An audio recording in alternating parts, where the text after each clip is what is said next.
Take two. I'm 11 years old. Why would you touch me? Why would you put your hands on me when you are the man who adopted me? Why would you touch me? Why would you do those things to me? God, why would you allow these things to happen to me? Why these bad things? I don't want these things. I don't like the way that feels. Don't touch me no more. Stop!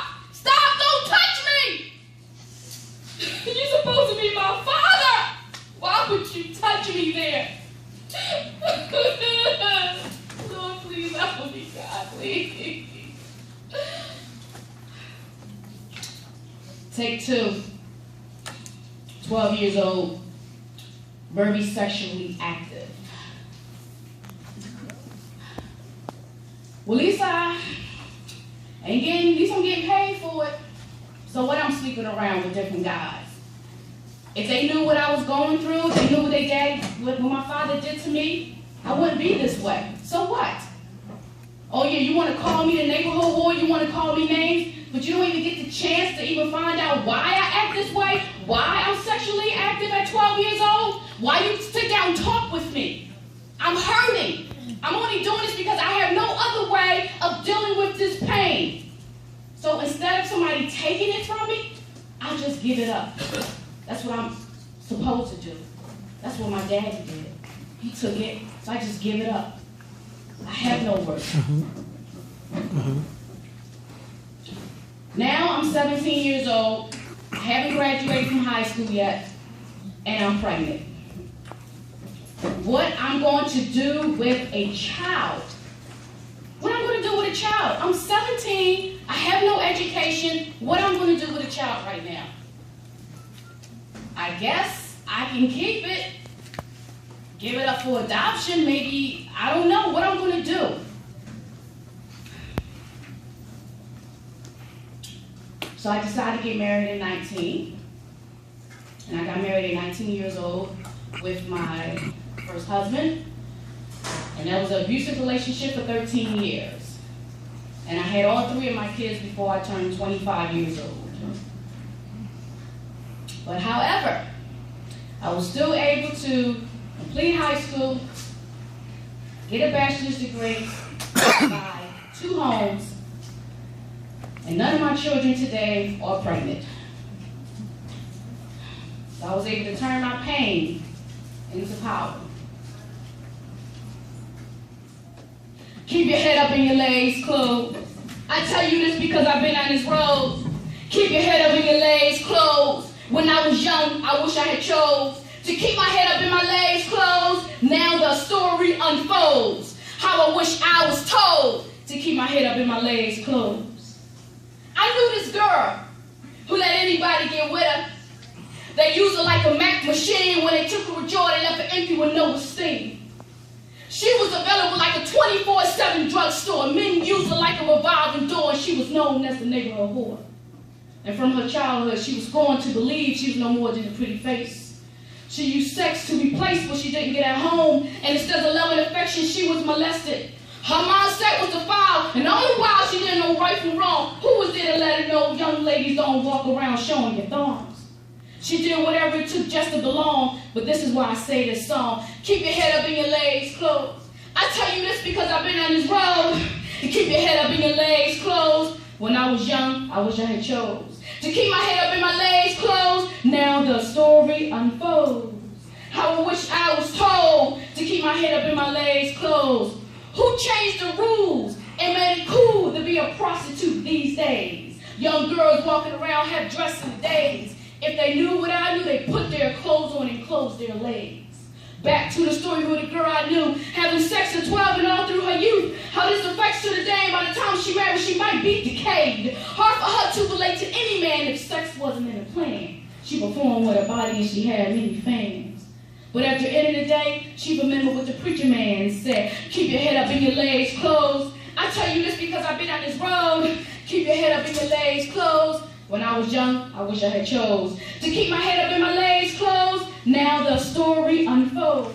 How I wish I was told to keep my head up and my legs closed. So much more to the story I can apprehend, but I must come to an end. I will not pretend. It took her many years to overcome her sin. She believed the lie, couldn't recognize that she was more than a pretty face. And she did what she did because of her current situation. Men saw her cute face and body parts, but God saw her heart. It took her many years to overcome the guilt and shame, but God saw beauty in her name. And now she proclaimed anything is possible in Jesus' name. Now you all should see that this girl in the story was actually me. But this is why I've written this piece, just for my sisters in the streets. Keep your head up and your legs closed, and let God be with thee. Peace. Hello, everybody. Y'all doing all right? Come on, make some noise. Y'all doing okay? Did y'all enjoy that? Yeah. You see how wonderful that is when you get to a point in your life where you are able to take your story and make it powerful, where you can inspire others. It's such an honor and a privilege to be here with my young sisters, and hopefully I will just say something, do something, show you something that will be life-changing. I put my flats on. I wanted to get comfortable because I can be cute and stand up there and read and give you a lecture, but that's not going to help you. You get enough services. You get enough providing information. You get enough people throwing stuff down your throat, telling you what you should do, what you shouldn't do. I want to be real as possible. This is going to be hard. It is going to be challenging. I am not going to come here and put icing on the cake and tell you anything different. Your life is not your own. Everything you do will reflect your child. And everything they do will reflect how good a mother you are. I've been there, done that.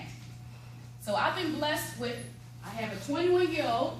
That's my oldest. I had her at 17 years old. I was 6 months pregnant when I graduated from high school. Can y'all hear me okay? Okay. I have a 19-year-old who's currently in college. And I have a 17-year-old. My 21-year-old is a licensed massage therapist. My 19-year-old, I said she's in college. And my 17-year-old is still in high school. But the blessed part about my story is that my children made better decisions because I wanted better for them. And by the grace of God, none of them pregnant, and 2 of them still virgins. And choose to wait till they marry. But that's only because I was real with my kids.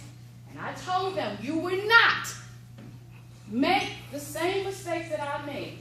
You would choose something different. You can choose something better. So what is I'm saying? Oh, now that I'm pregnant or have a baby, I made a mistake. What I'm saying is that that mistake of the wrong decision with the wrong guy, whatever happened that changed you, it don't have to stay that way.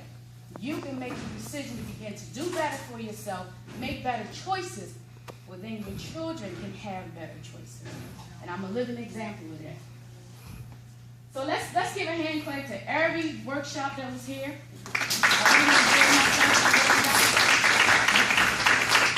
I want to give a hand clap to every organization. And I definitely want to give a hand clap to Montgomery County Task Force for having something like this. Because guess what? I didn't have this.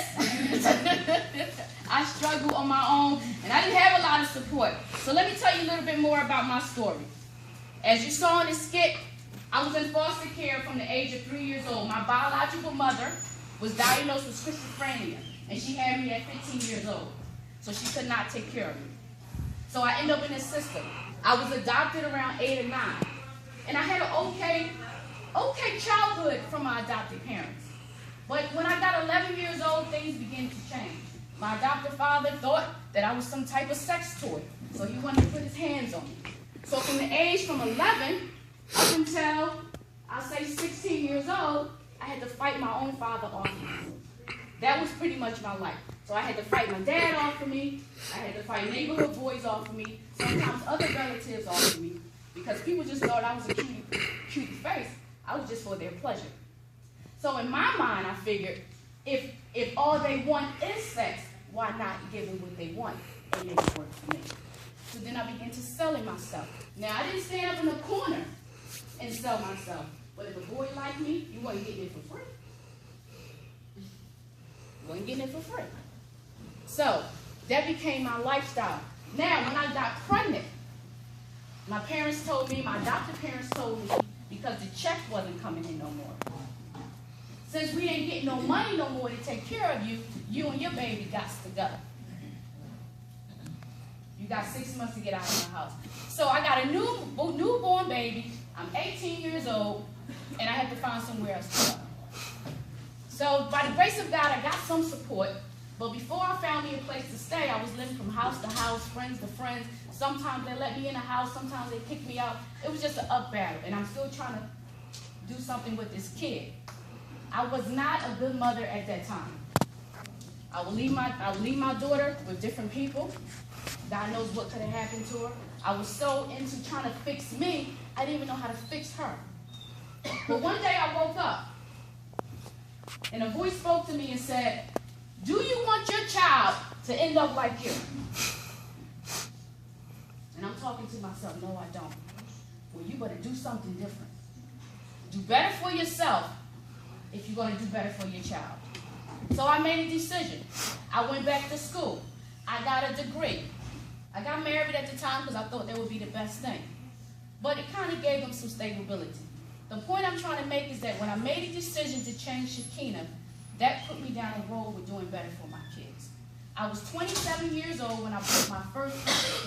I lived in one of the worst neighborhoods in Philadelphia, North Philly. Anybody from Philly? All right. So I lived in one of the worst neighborhoods in Philadelphia. It was so bad that right down the street of my block, it was a guy selling girls going in and out of his house. He was running a whore business. That's how bad it was. As soon as you went around the corner, somebody was trying to give you drugs. I did not want to raise two girls, when my kids was little at this time, two girls and my son in that particular neighborhood. I said, something had to give. I don't know how, but I can't stay here. So when I made a decision to go back to school, this was in the 90s. And some of y'all may remember when computers got really, really big. Everybody wanted to get some computer skills. So I'm watching TV and I get this commercial saying, won't you come and get some computer skills? So I decided to go to school and get some computer skills. I was pregnant with my son, on welfare, living in North Philly. But I said, let me get up and try something different because I can't live here. I went to school. I got my associate's degree in networking applications. But because I had computer skills, I was able to get a job working at a law firm doing data entry. With that said, that job paid me enough money that I was able to buy my first house. I was an African-American, 27 female, who bought a house in North Philly in Northeast. Too many people don't do that. And I was able to raise my children in a better neighborhood, in a better school district. Too many people don't have that opportunity. Because when I moved out in North Philly, some of the girls I grew up with, you ain't doing nothing. You just gonna be like us. Even some of the older folks, you ain't nothing but a whore. What you doing? You ain't gonna buy no house. You're right. And when I moved out and they saw me with the moving truck, everybody was like, because they judged me based on my past. And even though I had a messed up past, I didn't allow the choices I make moving forward keep me from messing up my future. So every teen parent that's here today, I want you to give yourself a hand clap.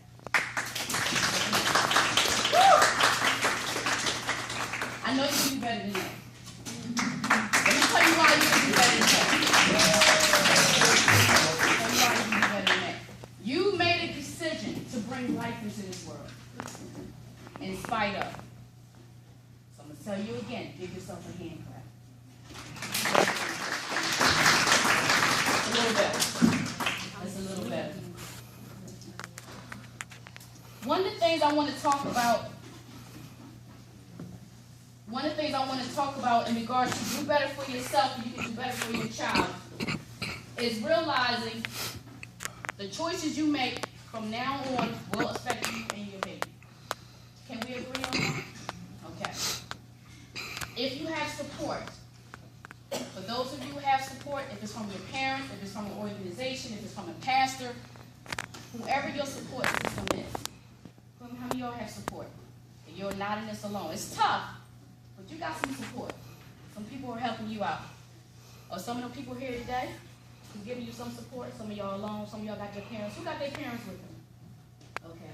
Who came with the organization? Okay. Just take some time out and give them a hand clap.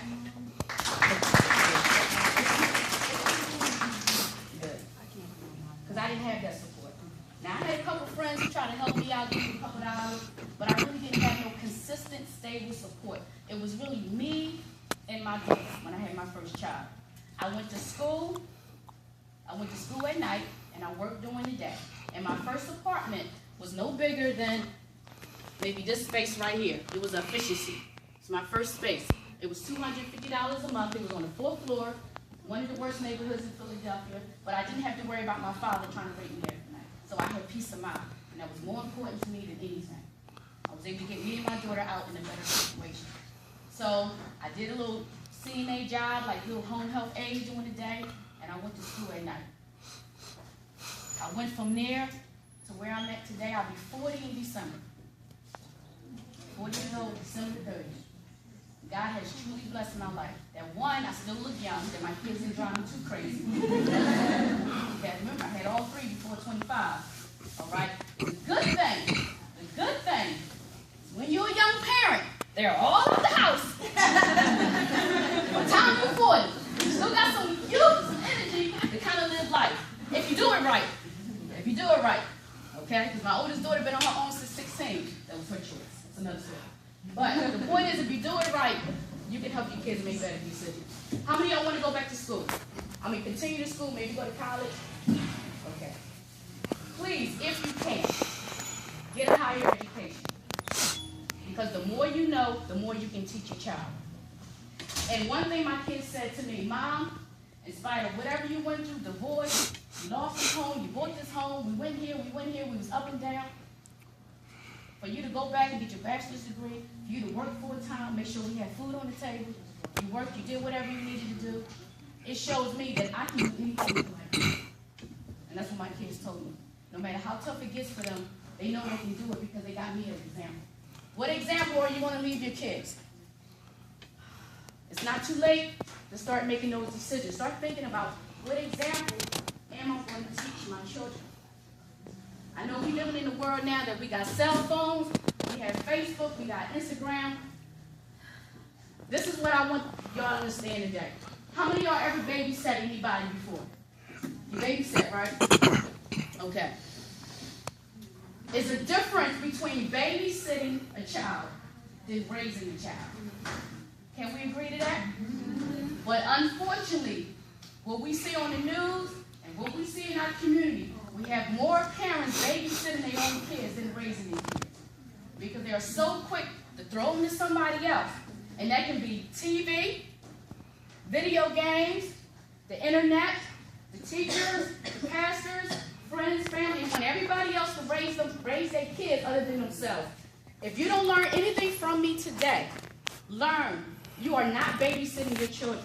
You are raising your children. Can you see that difference? So, talk back to me. Have you ever babysitted somebody before? When you go to babysit a child, what do you do to prepare yourself? Go ahead, talk to me. Come on, y'all can shit out the answer. When somebody say, I want you to babysit, what do you do? Ask for money. Okay. It takes money. Because if somebody's going to ask you to babysit, you're going to want to get paid for your services, right? Yeah. If somebody asks you to babysit, what else? Do they go over certain rules? Yeah. Okay, and what are those rules? Their bedtime, what they eat, when they eat. Okay, what else? Throw out some answers to me. For how long. How long? Good point. What else? Anything else? What about emergency phone numbers, or in case of emergency, you call somebody, right? Mm-hmm. And pretty much we look like y'all pretty much did a good job as babysitting, right? Now, who knows babysitting plus to 100 hours raising your own kids? This is 24/7, Monday through Sunday, babysitting my kid. And we just can't say, if somebody call you and say, hey, you want to hang out? Oh, man, I got my kid today. You got your kid today? That's your child. You ever heard somebody say that? I'm with my kid. I gotta watch my kid. What you mean you gotta watch your kid? That's your kid. You are raising, you're not babysitting your kid. This is your child. And I really had to get that in my mind. These are not children that I have to pass on to somebody else. They are my children. It's my responsibility to raise these kids. But how can I raise any child when I'm still being raised myself? So, I started hanging around older women. Women who started giving me some good advice. Kina, you want to buy a house? I couldn't go to my girlfriend. She never bought a house. She's still in North Philly getting high. Or sleeping around. I couldn't go to the baby daddy. He don't know about buying money. School is free. I had to hang around people who was going to places I wanted to go. So this is what happens when you're a teenager. Let's think back. You think you know everything. If you don't know everything, you act like you know everything. Okay? This is what happens. Okay? So, and because I'm a mom now, you definitely can't tell me nothing. I got to stress myself to prove it. I know something. But this is what happens. I want you to consider something. How many of y'all play games on your cell phone? Okay. My favorite game is Subway Surf. My favorite game. Okay. Now, when I first started playing the game, I had a coworker who said, this is how you play the game. If you want to get to the club, this is what you do. Right? And I listened to her. And the more I listened to her, I got more points. Now, how many of y'all got friends and people in your life who try to ask you something? Can you teach me how to play that? And you're like, yeah, I'll teach you. But then you trying to teach them how to do something. They don't know how to do it. Then you already played the game. You already got a certain point. You trying to show them, but then they were trying to tell you how to play the game. You're like, well, why would you come and ask me for help if you already got the answer? Well, you don't need my help. The point I'm trying to make is that you don't have all the answers. Yes, you have a child. Yes, you are a mother. But you don't have all the answers. You have people in your life who did that, done that, and they want to help. But if you don't take the help and receive the help, you will struggle even more. And I'm so glad that when I saw good people who come to me and say, Kina, don't do this. Do this. Teach your child this. I had to humble myself and listen. Sometimes people came to me and they was kind of being smart, but I was able to figure out those who really cared. And those who really cared about me, I listened. So when they said, if you want to buy a house, if you want to go back to school, if you want to do this, I'll show you how. And I sat there and listened. And if I didn't listen, I don't know where my children or me will be today. I'm trying to encourage you to listen. It's okay not to have good answers. You are going to make mistakes. That's okay. Because being a parent, you're going to learn. We don't come with a book telling us how to raise kids, no matter how old you are. You are going to make mistakes. But be quick to correct your mistakes. And when your child is old enough, apologize. One of the greatest things I was able to do to help my kids get through a lot of mistakes that I made is that I apologized to them. I said I was 19 and 20. I shouldn't have did that. I shouldn't allow that. I shouldn't have took you there. I shouldn't have smoked when I was pregnant. I shouldn't have drank when I was pregnant. I shouldn't have had you around this guy. I had a conversation with my kids. Can you forgive me for the mistakes that I made? And they forgave me. But they was able to learn from my mistakes and make better choices. Nobody's on drugs, nobody's in jail, and nobody's pregnant. And I believe that says a lot for me as a parent if I got those three things going on. But guess what? You can do the same thing. But it's not going to be easy. And you are not babysitting your kid. You are raising your child. Raising your child with purpose. What do that mean? You already know the definition of raising, right? When I say purpose, what do you think when I say purpose? What does that mean? How many of y'all know what purpose is? It's okay if you don't. Anybody got an idea? A reason. A reason. Anybody else? And if it's okay, there's no right or wrong answer. It's whatever you think it might be. Purpose. Have an idea? Okay, that's fine. If you're going to raise your children in purpose, that means that everything you do has to have a reason behind it. When I got a chance to listen to some of the workshops, I really hope y'all took the workshop seriously, made some notes, or kept a handout, because they was giving you some real good information, especially with the discipline, and especially with love is not abuse. Your motivation should be love. Whenever you're dealing with your kids, let love be your motivation. I want to go back to school. I want to finish high school. I want to go to college. Why? Because I love myself, I love my kids, and I want better. I need to discipline my child. I need to teach them right from wrong, but I'm going to do it out of love, not anger. I share this story with you. When my kids were little, okay, my middle daughter, my 19-year-old, she was the touchy-feely one. She always wanted to hug. She always wanted to kiss me. Now, because I was sexually abused, and I was so broken and so hurt, even though I wanted to love my kids, I didn't know how. Nobody taught me how to love children. All I knew was just fighting or just sex. That's all I knew. If I'm not fighting you, I'm having sex with you. There was no balance between the two. So when my kids came to hug me, I would push her away. Oh, I don't need you to touch me. Get off. And, you know, I would laugh about it. I'm like, oh, go and play. I couldn't have her touch me because I was afraid of hurting my own kids so much that I'd rather not touch them at all. Because I was just so hurt and so afraid of doing anything to them that was done to me. But until I learned to forgive those who put their hands on me and forgive those who hurt me, abused me, neglected me, until I started hanging around older parents and seeing how they was loving and caring for the kids, I was able to love my children. Do whatever you need to do to forgive those who came against you. Do whatever you need to do to be healthy. Because you cannot teach somebody something that you don't have yourself. If you don't know what true love is, how can you show that to your kid? If you don't know what a healthy relationship is, how can you show that to your baby? If you don't know what good affection is and good touching is, how can you show that to your kid? Utilize the organizations, utilize your parents, teachers, counselors, whoever your support system is. If they are healthy and they are thriving and they got a good relationship with you, it's okay to ask for help. Because people will help you when they see you helping yourself. When people saw that I was going to school full time and had 3 kids and working full time, you know how much support I got? Can I watch your kid while you study? I got support. Because people want to help when they see you helping yourself. But when I was sitting around lazy, getting high, smoking cigarettes, and sleeping around, I didn't get no support.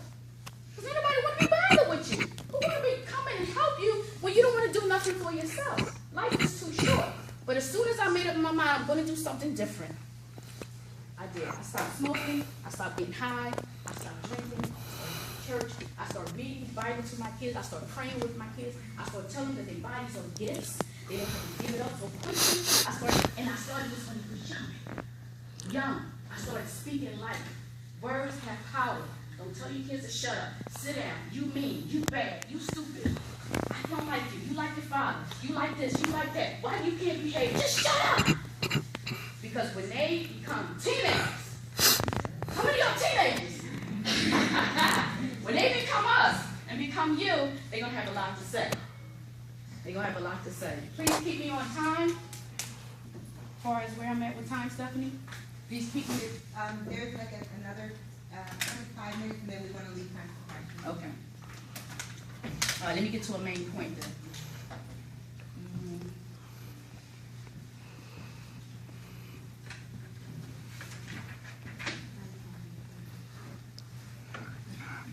Okay.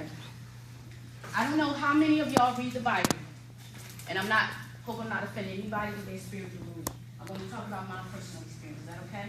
My personal experience. I am a Christian. That's my personal experience. And a particular scripture comes to me is train up a child in the way they should go.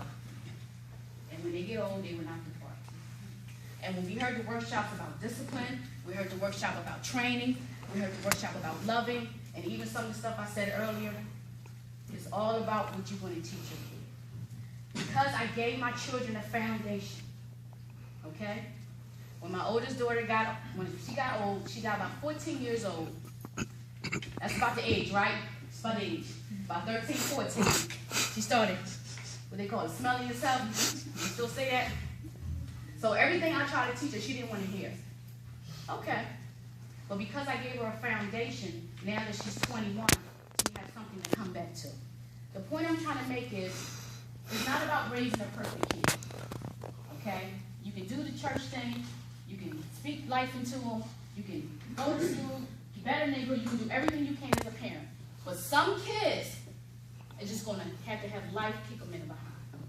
But when you give them a foundation, they have something to come back to. So when my oldest daughter got 14, she ran away from home for 2 weeks, and she ran away to have sex with a boy. And it really broke my heart, because my dream was, oh my God, and I wanted to have sex. At least until she was out of my house. I ain't have to see it, you know. But she ran away from home for 2 weeks, had sex, and she came back. Now, before she did this, she was already in trouble. My oldest daughter got lied. She done got arrested. She was on probation. She was in, she had a youth advocate. She had all, whatever you can think of, she had it. You know, nothing scared her. So when she came back home, I said, I had better for you, but I said, I come to realize you're the type of child that life is going to leave you behind. So I kept raising her, I kept talking to her, but she still wanted those streets. There was something about she wanted those streets. And when she got 16 years old, it got to the point that me and her could not get along. It got so bad, I had to kick her out of my house. Because it got to the point, it got physical, that she thought she could really put her hands on me. And I said, if you do not want me to raise you or parent you, you can't live with me. And it was one of the hardest decisions I had to make. This is my oldest daughter, that wanted to look just like me. And I had to look her in the face and say, you gotta leave. You gotta stay with your father or stay somewhere else. She moved out, she stayed with her dad. She couldn't get along with her father because he was married, so she couldn't get along with her stepdad, so he kicked her out. Okay, so then she decided to live with her aunt on her dad's side. But this is the kicker. As soon as she moved in with her aunt told her, because her aunt had 3 kids of her own, and she was like maybe 21, 22. She said, Jazz, if you want to be like me, fine, we can hang out. Well, here's a bed, here's a cot. I can't give you nothing, but I give you somewhere to sleep. Because I got to take care of myself. So Jasmine had to figure out how she was going to feed herself, clothe herself, go to school. And as soon as she realized that she didn't have mommy to talk to, and she didn't have daddy to talk to, she woke up real quick. And everything that I told her from a baby on up started coming back to her. She just stayed in school. So she went to Job Corps. She got a high school diploma. Okay, she got a driving license. She got a job at Checkers. She became a shift manager at Checkers. She decided she wanted to go to school. She went to school, became a licensed massage therapist. She was a student body in Job Corps. She's doing wonderful. And my other 2 children never gave me any problems. They still virgins. I don't have no issues out of them. But for some reason, I had one who just be just like me. Just like me. I looked her in the face and all I saw was kingdom. And I talked with her, but no matter what I said, she still